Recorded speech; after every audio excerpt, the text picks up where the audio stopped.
All right, let's get started. Thank you for joining us today. We are thrilled to have a wonderful turnout for this virtual event. And to kick things off, I am pleased to introduce our first speaker, Dina Chisholm, the Director of Research Engagement here at the TANGO2 Research Foundation. Many of you have asked how your generous contributions make an impact on our mission.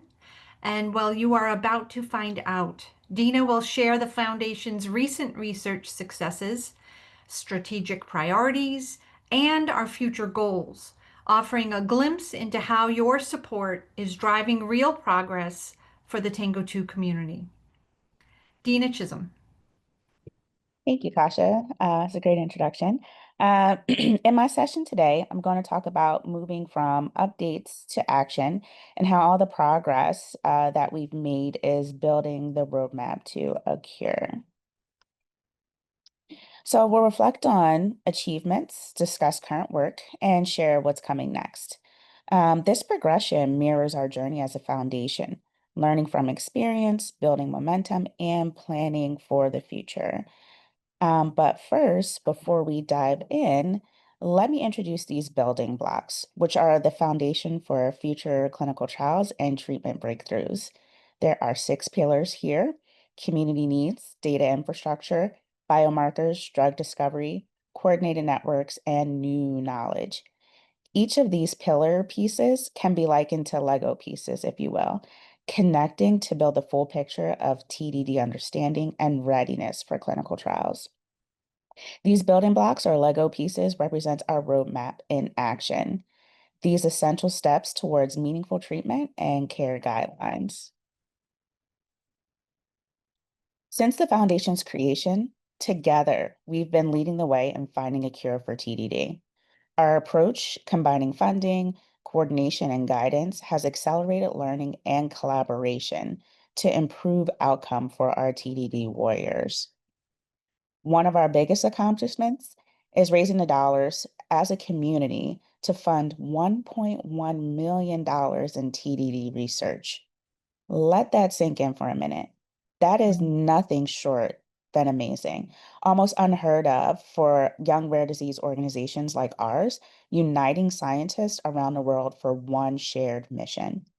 In just 6 short years, we funded 30 researchers at 23 institutions in 8 countries. So each research project funded helps build knowledge and capacity. Every study adds and connects a Lego piece to the larger understanding of TDD. Our funding is a pipeline to discovery, moving from early science to practical insights. We now have 4 animal models, stem cells, an amazing natural history study, and a very robust biorepository.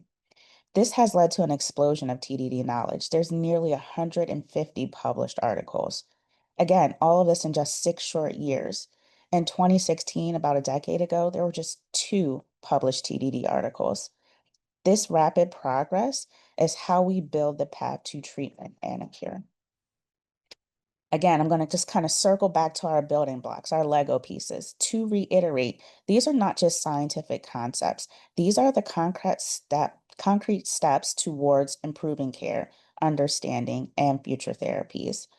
The research that we funded thus far has contributed in some way, shape, or form to our foundation's progress in each building block.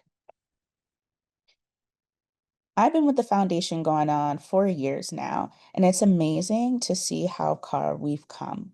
Every year, we're moving faster. We're becoming more strategic, more thoughtful, more intentional, making sure every research project, every related initiative, and every activity we invest in connects directly to our mission.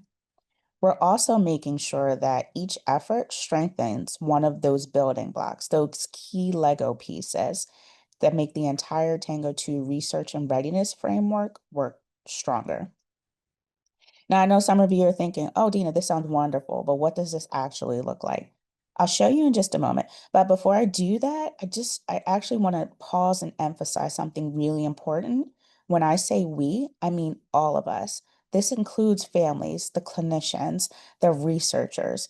Your voices and experiences have been at the center of everything we've been doing since day one. They've directly shaped how we set priorities, build partnerships, and fulfill each part of our foundation's vision.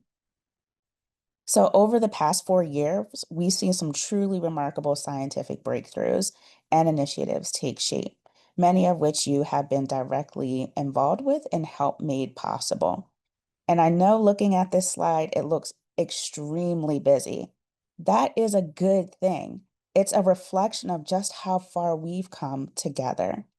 Each photo, each milestone represents a piece of the growing impact our community has had in advancing Tango 2 research and awareness around the world. You'll see examples of new scientific collaborations, research studies, community engagement projects, all of which have built the foundation for everything that we're doing now. These moments remind us that every effort, every family story, every researcher's discovery, every shared data set is helping us chart the path forward toward better understanding, care, and of course, a cure. As you can see, the progress we made just isn't solely about the research. It's about building momentum and community.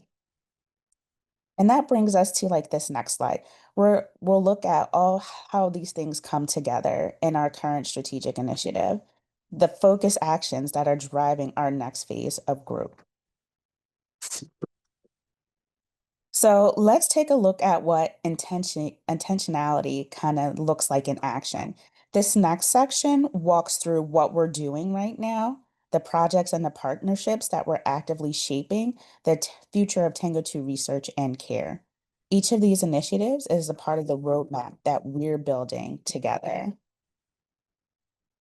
So your voices matter. I just want to make that absolutely clear, right? We're listening to families and professionals to guide our priorities. Our biggest priority, one of which is addressing acute care, so metabolic and cardiac crises. Right now, there's a large cohort of TDD experts in cardiology, genetics, intensive care, and nutrition working to develop and publish a comprehensive list of acute care guidelines for our community. This is critical for the healthcare community to treat our TDD warriors at risk or who are currently in metabolic crisis appropriately and timely. The ED&D committee is in the thick of working to get an ICD-10 code so our community can be recognized in a clinical setting and receive appropriate care. The foundation has also funded an international clinical consult peer-to-peer hotline. So less experienced healthcare professionals can consult with TDD experts to support improved care and outcomes for our warriors. And one of the biggest ways we're building for the future is through data, creating systems and studies that give researchers what they need to move forward faster. And we realized the importance of expanding global data collection to understand TDD better. We need everyone a part of our community all over the world to be a part of the natural history study. Healthcare professionals need to learn as much as they can from your experiences so we can work together to fulfill our mission. Progress doesn't happen without you families lifting your voices.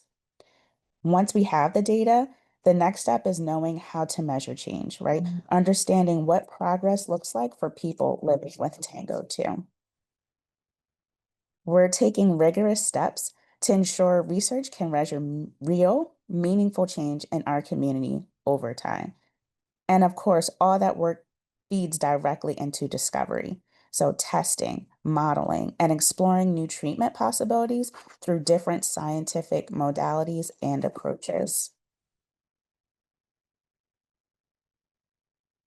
And not only are we funding studies to understand the structure and function of the TANGO 2 gene, we're also funding studies using multiple animal models and cell systems to test potential therapies. Dr. Vandana Gupta, whom you'll hear from a little later today, has just received a large external grant in which she and her team will be working in the gene therapy space, exploring the development of an AA vector therapy for TDD. But research just doesn't happen in isolation. Building strong, coordinated trial networks across countries and institutions helps us get ready for the day when treatment moves into clinical testing. And while all that's happening, we're continuing to expand our partnerships with other rare disease groups, our international affiliate collaborators, and organizations like Combined Brain to make sure Tango 2 stays on the global research radar. And we will always support continuous TDD discovery and share our results worldwide. So that's where we are right now. A lot of coordinating, exciting work happening across research, data, and community engagement. But as we all know, the work doesn't stop there. Let's talk about what's next, where this momentum is taking us in the coming years. So, when we look back at where we started, it's incredible to see how much knowledge has been generated in such a short time. So, I think in 2027, we'll focus on reassessment and refining. We'll want to ensure our goals and priorities evolve with the science and our community's needs. We are continuously learning and adapting, staying nimble to seize new opportunities in research and care. This is my favorite slide. So this picture is the epicenter of TDD progress, how far we've come since the first description of TANGO2 deficiency disorder in 2016, and how this early spark of discovery has evolved into a global movement for answers and hope. So everything we talked about, past, present, and future, connects here. The research committee at the foundation is developing a detailed roadmap that ties this all together, from family engagement and data collection to research translation and clinical trials. This roadmap is our guide for charting the path forward together. So we're aiming to have this visual on our website in the coming weeks. And before we go, just to wrap up, don't forget all the information and resources references today are located on our website. They're on the Research Learning Network and all of our socials. And also, I just really want to say thank you. Thank you to all of the families who shared your experiences, to the researchers and clinicians who dedicate your expertise, and everyone who believes in the mission. Because of you, we're not just talking about progress, we're living it, building it, and carrying it forward every day. And that's it for me. Thank you. Thank you, Tina. It's kind of amazing to see the big picture overview of how things are progressing and where things are moving towards. If there's any questions from the audience, I'm happy to help facilitate that. But I guess if there's no other ones that are jumping up, one question I have for you is how do you feel like how would you tell like our audience members and families that they can be more involved in helping like integrate into this research roadmap and like helping to guide directions? Absolutely. So there's tons of ways you can get directly involved in being a part of our many committees. Check out our website and make sure you take a look at who the chairs are of those committees and make sure you reach out to them if you're interested in being directly involved. When we send out surveys, when we are asking you about your experiences on Facebook and different socials and online forums, share your experiences open and honestly. Reply to our surveys. They may take a little bit of time, but it helps us learn. It helps us build our priorities and it helps us collaborate better to move forward. So those are the things that, oh, also the biggest plug, enroll in the natural history study. That's very, very important and it helps us move forward in our research. And that's another way to share your experiences.